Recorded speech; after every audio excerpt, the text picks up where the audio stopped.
కల్లాడే కాకరకాయ తయారు విధానం పిల్లలకి ఎంతో ఇష్టం. క్రిస్పీగా ఉంటే వాళ్ళు తినని వాళ్ళు కూడా తింటారు అన్నమాట. ఒకసారి ట్రై చేసి చూడండి.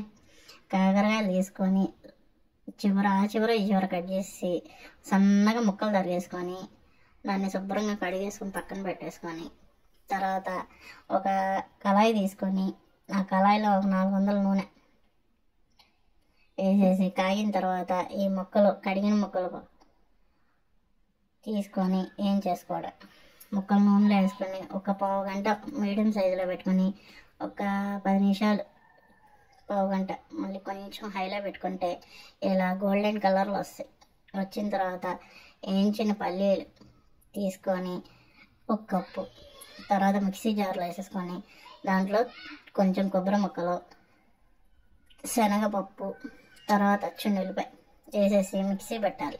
మిక్సీ పెట్టిన తర్వాత తగినంత కారం, అవి కాకరకాయలు వేయించిన నూనెలోనే తెరమాది గింజలు, ఎండుమిరపకాయలు, జీలకర్ర తగినంత వేసేసుకొని తర్వాత 2 పెద్ద ఉల్లిపాయలు కట్ చేసుకొని పొడుగ్గా పక్కన పెట్టుకొని తర్వాత ఈ కొంచెం ఉల్లిపాయలు వేగిన తర్వాత నేను ఆల్రెడీ కొంచెం పల్లీలు ముక్కలు చేసి వేసుకున్నా. పంట కింద నగలు అంటే తినేటప్పుడు అదొక టేస్ట్ బాగుంటుంది అని చెప్పేసి పల్లి తగులుతూ ఉంటే తర్వాత తగినంత కరివేపాకు అవి బాగా వేగిన తర్వాత గోల్డెన్ కలర్ వచ్చేసిన తర్వాత ఈ కాకరకాయ ముక్కలు దాంట్లో వేసేసుకోవాలి. వేసుకున్న తర్వాత మిక్సీ పట్టుకున్న పొడిని కూడా దాంట్లో వేసేసుకొని 2 మిక్సీ చేసి అంటే మొత్తం కలిపేసుకొని మొత్తం కలిపిన తర్వాత తగినంత ఉప్పు, కారం కావాలంటే దాని మీద యాడ్ చేసేసుకోవచ్చు.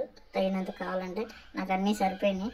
తర్వాత రైస్ పెట్టుకొని ఆ క్రిస్పీకి వచ్చిన కారాన్ని కాకరకాయని కలుపుకొని ఒక్కొక్క ముద్ద తింటే ఆహా అనాలి.